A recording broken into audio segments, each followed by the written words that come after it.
फेयरलाइट series में आज है हमारा मॉड्यूल 5। आज हम सीखेंगे प्रोफेशनल ऑडियो इफेक्ट। सबसे पहला लेसन है हमारा EQ, जिसे हम इक्वलाइज़र कहते हैं। देखिए, बहुत बार ऑडियो है जो क्लियर नहीं लगती है, वॉइस मड़ी हो जाती है या फिर डायलॉग और म्यूज़िक आपस में क्लैश होता रहता है। एक तो साउंड बहुत ही डल लगेगा या फिर बहुत ही हर्श लगेगा। और इसे फिक्स करने के लिए सबसे बड़ी मिस्टेक्स क्या होती है कॉमन्स, कि सारे फ्रीक्वेंसी को एक तो बूस्ट किया जाता है या फिर बेस या ट्रबल को एक्सट्रीम ले जाते हैं या फिर जो प्रीसेट है उसी पे छोड़ देते हैं। तो ये सारी गलतियाँ होती है जो बहुत से बिगनर्स करते हैं। देखो, हर साउंड की जो होते हैं 3 फ्रीक्वेंसी रेंज होती है। एक होता है लो, इसे हम बेस बोलते हैं, जो 20 हर्ट्ज से लेके 250 हर्ट्ज तक होता है। इससे क्या होता है, जो डीप और हेवी साउंड यहाँ पे रहती है। और दूसरा होता है मिड रेंज। मिड रेंज होता है 250 हर्ट्ज से लेके 4 किलो हर्ट्ज तक। यहाँ पे जो हमारी डायलॉग रहती है।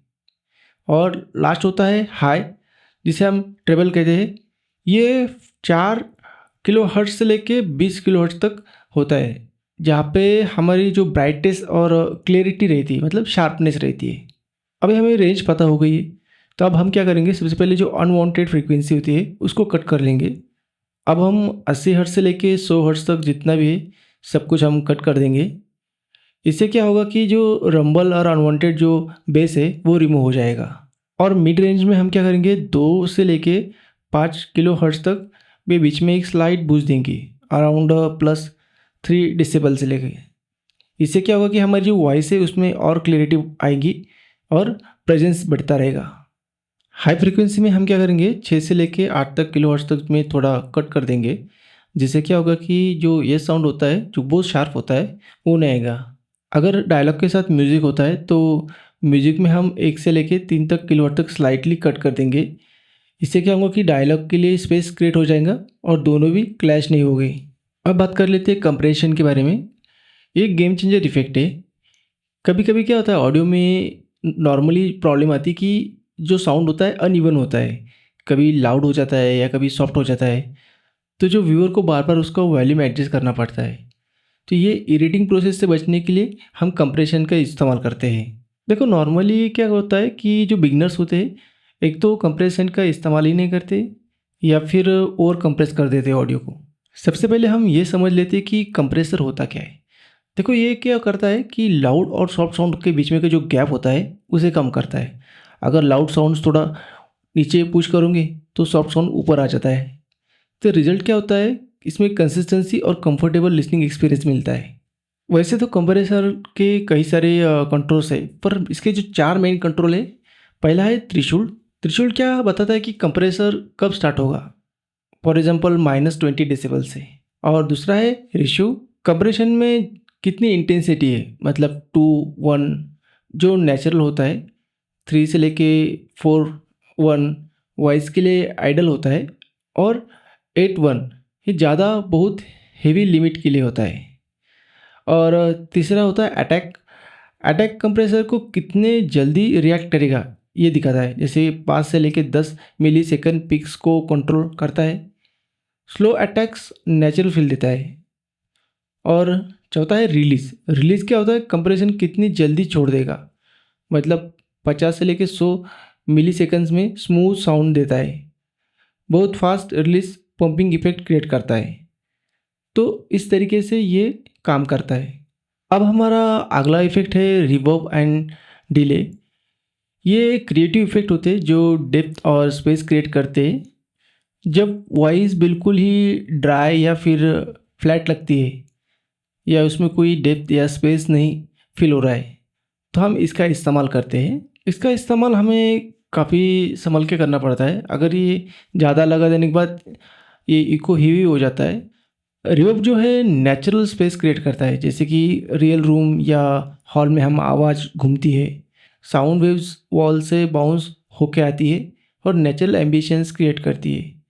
तो स्मॉल रूम है तो टाइट रिवर्ब होगा, लार्ज रूम होंगी तो लॉन्ग रिवर्ब होगा, इस तरीके से।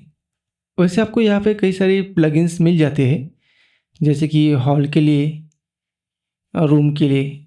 आप इनको ट्राई कर सकते हैं और जो आपको सही लगे अब उसको अप्लाई करें।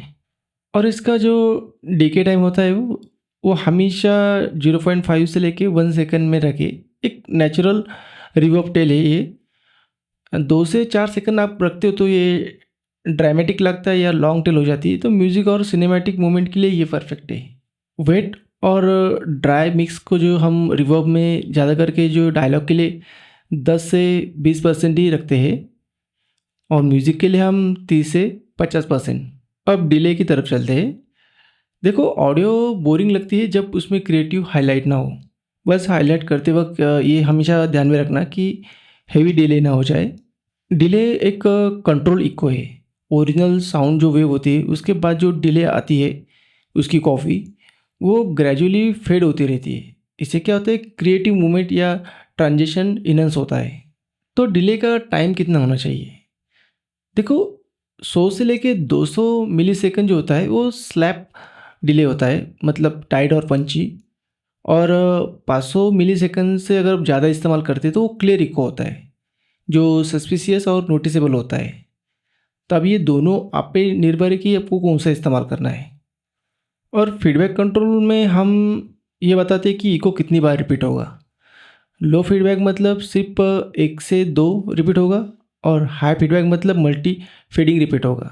मिक्स लेवल को हम 10 से 30% रखते हैं। इससे क्या होगा कि वो ओवरवेलमिंग भी नहीं होगा और क्रिएटिव भी इनहेंस होगी। अब ये क्रिएटिव जो सीन्स कहाँ आते हैं? ये आते हैं जब हम ट्रांजिशन इस्तेमाल करते हैं या फिर कोई ड्रामेटिक मोमेंट को हमें हाईलाइट करना हो उसका इम्पैक्ट बढ़ाने के लिए, या फिर एक्शन सीन्स में एनर्जी और एक्साइटमेंट क्रिएट करने के लिए।